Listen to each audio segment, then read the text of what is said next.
Ejercicio número 235 de JavaScript.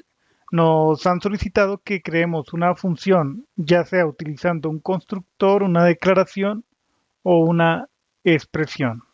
Muy bien. Iniciemos creando una función utilizando un constructor, la clase function. Llamemos al objeto función constructor. Entonces decimos aquí función constructor. Voy a agregar aquí un comentario que diga constructor. Listo. Entonces decimos aquí new function. Los primeros elementos que vamos a pasar como argumentos consisten en los parámetros de la función. Esta función se encarga de sumar dos números. A esos parámetros los llamaremos A y B. El parámetro A, el parámetro B. Y luego el último parámetro será la expresión del cuerpo de implementación o de declaración de la función. Entonces decimos return A más B. A es el parámetro, o sea, corresponde con el parámetro A y B con el parámetro B. ¿De acuerdo? Como si estuviéramos creando una función a partir de una declaración. Listo. Entonces podríamos hacer algo como esto. Mostremos directamente el resultado en pantalla. Decimos aquí función constructor punto, aquí me equivoco, abrimos paréntesis y pasamos los dos argumentos que vamos a sumar. Sería, por ejemplo, 2 y 3. Esto generará en pantalla el valor 5. Y así es. Esa es la primera forma de crear una función.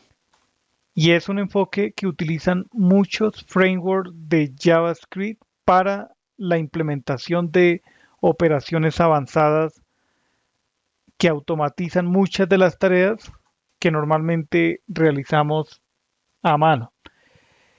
Voy a agregar aquí un salto de línea. Ahora utilicemos el enfoque de declaración, el más común, podríamos decir. Entonces, llamemos a esa función, estamos utilizando la palabra clave function, podemos llamar a esa función sumar. ¿Listo? Entonces recibe A y B y tiene una única instrucción, el retorno de la suma de A más B. Eso es todo.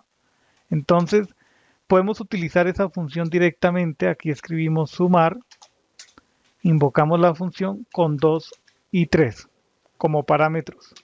Ejecutamos y también nos muestra 5 en la salida. Esa es la segunda forma de crear una función, declarándola y asignándole un nombre explícito.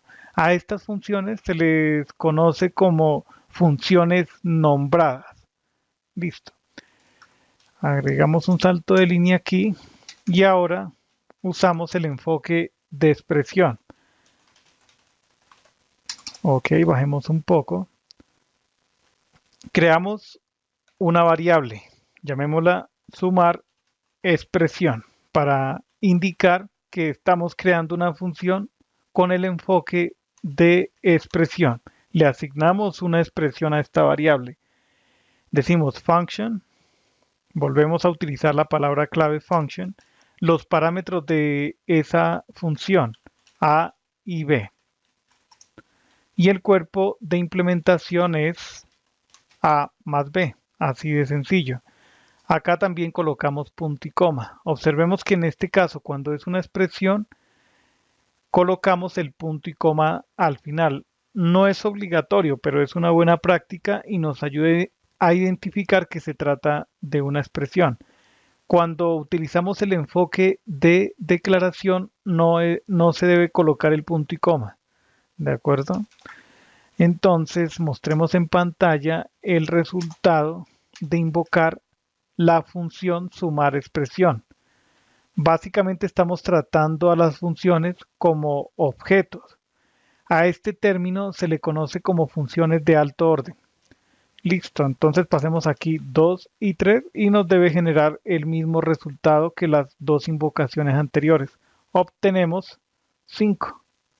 ¿De acuerdo? Entonces hemos estudiado tres formas alternativas de crear funciones en JavaScript con el constructor de la clase function como declaración, que es el enfoque más común, y también como una expresión. Asignamos a una variable una expresión de función anónima. Muy bien, llegamos al final de este ejercicio JavaScript. Hasta la próxima.